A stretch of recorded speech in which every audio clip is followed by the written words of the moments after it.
Good day everyone! Magandang araw Pilipinas! I am JM De Jesus and I'm here to bring you the most significant happenings from around the Philippines. This is Spotlight! Ayan mga kabalen, ilang linggo na lamang po ay muli na nating masasaksihan ang pinakamaningning at pinakamakulay na kaganapan sa probinsya ng Pampanga.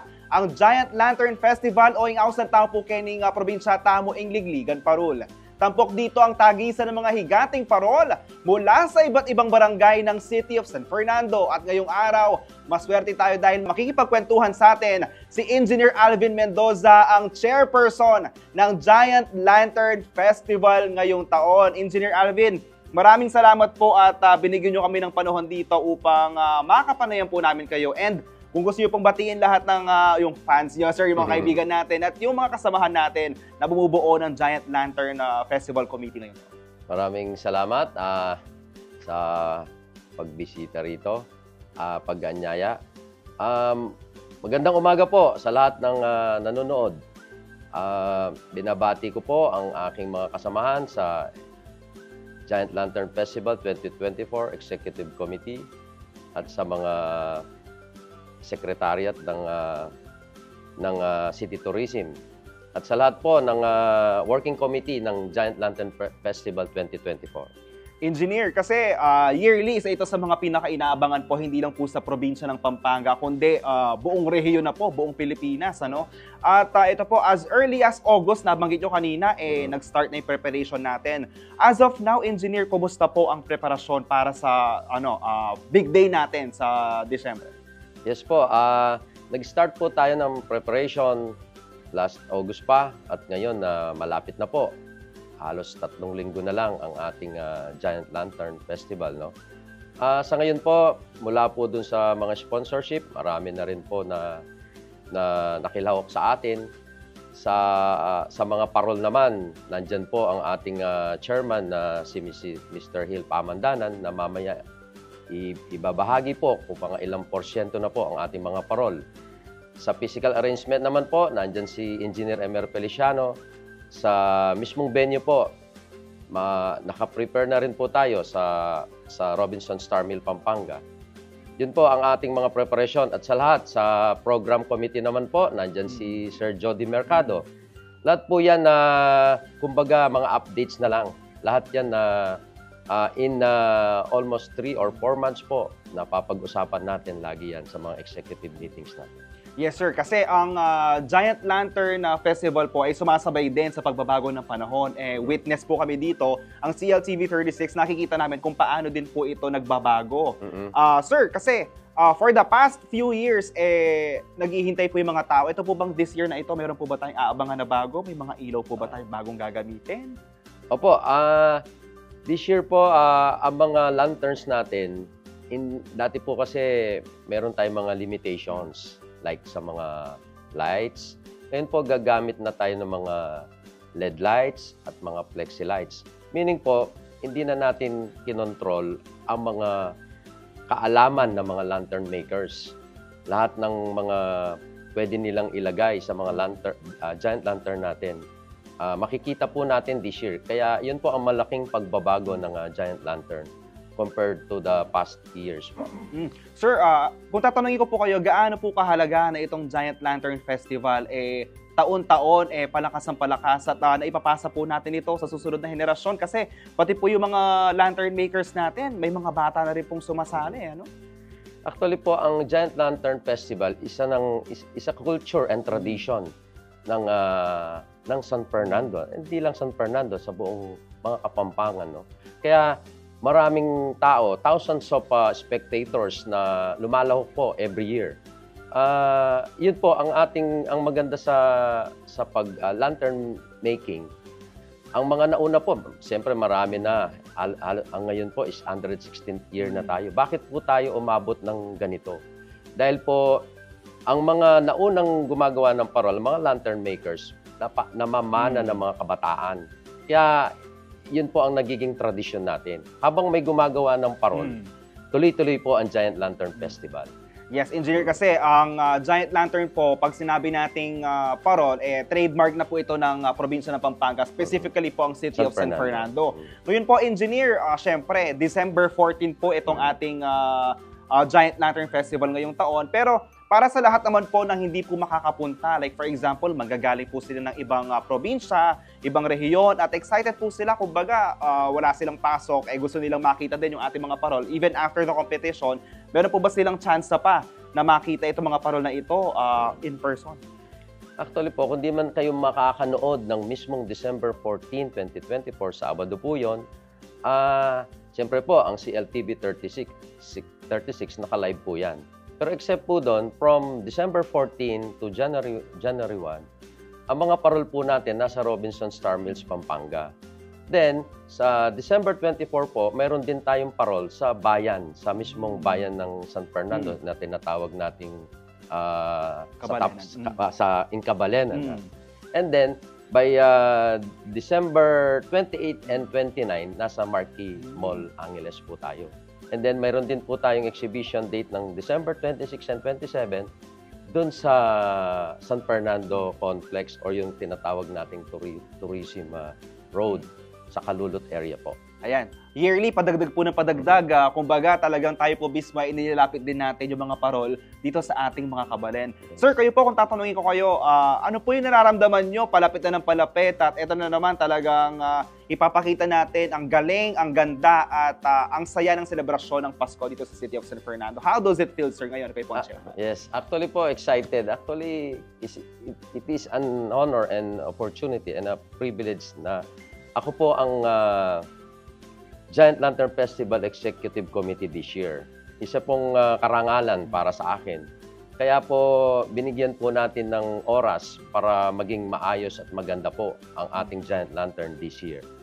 Sir, naalala niyo pa ba yung first time yung nakita itong ating mga higanting parol? Siguro bata pa kayo ito, sir. And ano yung, kumbaga, naging reaction niyo? Kasi ako, personally, naalala ko po yung unang pagkapanood ko nito, sinakay pa ako ng tatay ko dito sa Kaining Pagona. Baka takit kaya mo kanta din parol at sulang pakit ng kabilang mall kanta, sir. Pero ngayon, nung nakita niyo nung first time itong mga parol, sir, naalala niyo ba ano yung naging reaction? Yes, same thing, no? Nasabi mo, no? Ako rin po noon, kasama ko rin ng tatay ko nanonood sa tapat ng patio sa simbahan po sa bayan. Ganun din, Dahil siyempre, bata pa tayo, hindi natin nakikita. Kahit mga malalaking parol yan, maraming tao. Sinasakay din ako sa balikat ng tatay ko. Kaya po na-recall ko yon. Kaya nung yinaya po ako ng mga aking kaibigan sa Rotary Club of San Fernando para makisama o tumulong sa Giant Lantern, hindi po ako nagdalawang isip na mag-serve sa Giant Lantern Festival. Kaya po, ngayon ako na yung chairperson, kaya po hindi ko akalain na itong taon na to na ako yung maglilid dito sa Giant Lantern Festival. Sir, correct me if I'm wrong, 10 po ito mga barangay natin na sasali ngayon, ano? And personally, sir, ano po yung pinaka-inaabangan nyo? Kasi tatlong levels of competition. Ano po yung pinaka-inaabangan nyo sa mismong araw ng Giant Lantern? Actually po, yung ligligan mismo, siyempre. Yun po, kasi yung first, yung unang papakita ng parol, siyempre, 3, 4, dahil 10 sila. Then, yung pinaka-exciting po rito, yung tinatawag nating ligligang parol. Meaning, ano sila, parang yun na yung pinaka-contest. Yun ang ng festival natin. Sir, kumusta naman po yung coordination natin with the Tourism Office? Kasi of course, hand in hand po tayo nagtatrabaho with the Tourism Office kay Ma'am Ching Pangilinan. Dahil isa po itong, kumbaga, malaking tourism event din po ng city. And right now, ano po yung ginagawa natin para mas mapalakas po natin ang reach ng Giant Lantern, hindi lang po sa ating probinsya, kundi outside of the region? Actually po, ang secretariat, ang City Tourism Department headed by Ms. Ching Pangilinan, the tourism officer. Sila po talaga ang walang kapaguran na nagtatrabaho para dyan sa Giant Lantern Festivals. Nagpo-promote po sila sa iba't ibang lugar. Like last time po, umabot pa sila ng Japan. Then mayroon din sa Baguio, sa La Union. and other places pa po. Pinopromote po natin. Then, siyempre, ang sa mga TV station like this CLTV 36, RW 95.1, pinopromote po natin yan. Then, sa Facebook, sa other, pwede nating i-promote ang ating Giant Lantern Festival.